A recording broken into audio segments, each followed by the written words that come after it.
on va pas se le cacher, ça fait quelques jours qu'il n'y a pas eu de vidéo. Je suis vraiment désolé, ces derniers temps je suis un peu pris dans le travail et c'est un peu de ça dont je voulais vous parler. Vous êtes sûrement nombreux à, comme moi, devoir travailler à côté de votre activité d'auteur. Parce que ça prend du temps de faire des projets et que ça prend du temps d'écrire.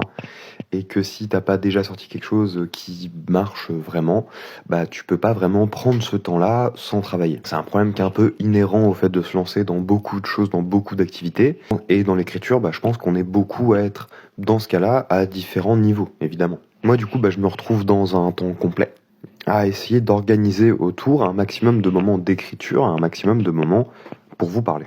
Et c'est assez étrange parce que autant il y a des semaines où j'ai l'impression de super bien gérer, j'écris sur mon roman, j'avance sur le jeu de rôle, c'est super. Autant il y a des jours où j'arrive pas du tout à me mettre dessus. Du coup, bah c'est un peu les montagnes russes en essayant d'être constant au travail histoire de pas avoir de problème. Et du coup, en ayant l'inspiration qui fait un peu comme ça. Qui vient évidemment avec l'énergie. Travailler toute une journée, ça rend fatigué, hein. J'arrive pas vraiment à écrire en rentrant du travail, c'est compliqué. Heureusement, ça c'est un truc qui m'est personnel, hein. Peut-être que c'est pas votre cas, mais moi je travaille l'après-midi et comme ça je peux écrire le matin ou tourner des vidéos le matin. Donc déjà, ça fait que le premier conseil selon moi, c'est de trouver le rythme idéal pour vous.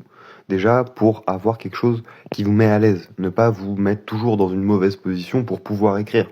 Vous dire là j'ai 30 secondes, là je suis crevé mais faut que je le fasse et tout ça.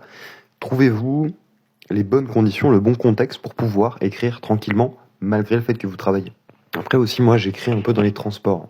En fait, ce que je fais, ce que je me prépare quand j'ai des en écriture, c'est des petites listes avec juste des petits descriptions de genre tel truc, description et les phrases à mettre.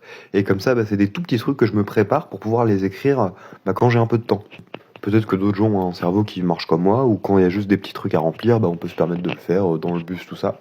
Et à la fin, on relit, on met tout au propre. Et au final, on gagne un petit peu de temps. Et enfin, accepter que ça va aller moins vite que quand vous avez le temps. Ça, c'est assez malheureux, hein. Mon jeu de rôle, j'ai l'impression que j'aurais pu le sortir il y a super longtemps si j'avais pas commencé à bosser, mais malheureusement, c'est comme ça. C'est un truc qu'il faut accepter et bah, ne pas se frustrer. Essayer de vivre avec le maximum possible pour pouvoir peut-être plus tard arrêter. Mais pour ça, il faut réussir à passer cette étape-là. Et ça, bah, faut juste qu'on s'accroche. Alors, dis-moi si ça t'a été utile, dis-moi si t'es dans la même situation que moi et que t'as peut-être des idées ou des conseils que moi j'ai pas. N'hésite pas à nous dire ça dans les commentaires.